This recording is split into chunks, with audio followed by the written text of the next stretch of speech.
Cursed, a story by Fluff Dragon. Episode 9. Markus stroked his wife's hair as she lay in his lap, watching her belly dance and wiggle with the life growing within. The fire crackled in the fireplace of their little cabin, and all seemed at peace with the world. After her public transformation, neither of them could gain the support of the people or council to rule the kingdom again. So Yvonne sat on the throne, by herself, after rigorous testing to prove that she was not also a dragon, and was proving both efficient and just. Havard's body had strangely disappeared the night after the battle, but with Adrienne's clan so protective of their new family members, Markus doubted that the old servant would emerge for a while. The rest of the council had denied having anything to do with his scheme, but was still being investigated under Yvonne's keen new captain of the guard, and new evidences of their corruption came to light as time passed on. It would not be long before they would be replaced, especially since the rift between commoner and noble had also lessened after learning that there was another race living in their midst, to whom none knew how to respond. Adrienne laughed as their baby kicked again, though she also managed to sound annoyed. If she keeps going like this, my ribs are going to break before she comes out. Markus grinned. She takes after her mother. His wife rolled her eyes and hoisted herself up. Where are you going? To relieve myself, if you must know. You know, if you'd been a dragon too, I could have just laid an egg and not had to have dealt with all this. She gestured to her scarred, swollen, and pregnant body. Markus smirked and stood to kiss her. But I love all this.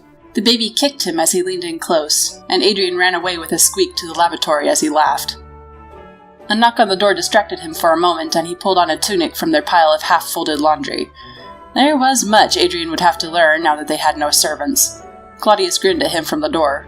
I come with gifts. Markus lifted a brow. But the baby... We know. But there are some things every baby, dragon or human, needs before they are born. And this one will be coming soon. I do hope the mama is taking her nap. Markus shook his head. Oh, she's... busy. Agniss marched deeper into the little house, muttering to herself. Markus turned to his father-in-law. Let's, go outside, shall we? I don't want to be here when those two butt heads. Claudius nodded and chuckled as they leaned against the porch pillars. You should have seen her face when I told her dragons couldn't have children until after their first transformation. It was like catching a glimpse of how she might have been excited as a child. Priceless. Markus smiled. I'm sure. I know I was excited when she told me. Any names chosen yet? He shook his head. Adrienne says there's too many to choose from. I don't know what the big deal is. She can use the other names on other children. They sat in silence for a while, watching the other drakes, some in dragon form, others human, mingle and interact with each other. Markus brought out a dagger and started polishing it. I'm sorry you had to move the entire clan. Claudius shook his head. I'm not. We do it every so often anyway, and it's worth it to keep my family safe. A scream came from the cabin and both men ran in, Claudius' skin becoming pebbled, Markus's dagger at the ready. Adrienne stood hunched over a puddle of what looked like water underneath her, panting. Agniss ran out, already burdened with towels. Markus, you get the water and start it boiling. Claudius, you take these and lay them on the bed. I'm gonna get our mama here, walking and working. Looks like this little one wants to make a grand entrance. Markus grinned at Adrienne. Just like her. Shut up! Hours of grueling labor later, Markus sat next to his family on their bed, stroking his nursing daughter's fuzz on the top of her soft head. Have you settled on any names yet? Adrienne sighed. Eternity? Eternity? Because it took that long to get her? They laughed. Markus thought for a moment.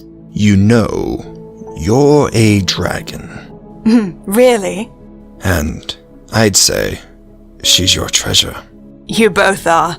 Let's name her Jewel. Adrienne beamed. Perfect. It fits her sapphire eyes. Oh, you know babies lose their blue eyes as they grow older, don't you? Let me dream, okay? It would be nice if they looked like my mother's. Markus laughed. You know, this is not how I pictured our lives happening. Adrienne laughed as well. He kissed his wife's head. But I wouldn't change any of it. She sighed, resting against his chest as their daughter hiccuped and snuggled into her breast to sleep. Me neither.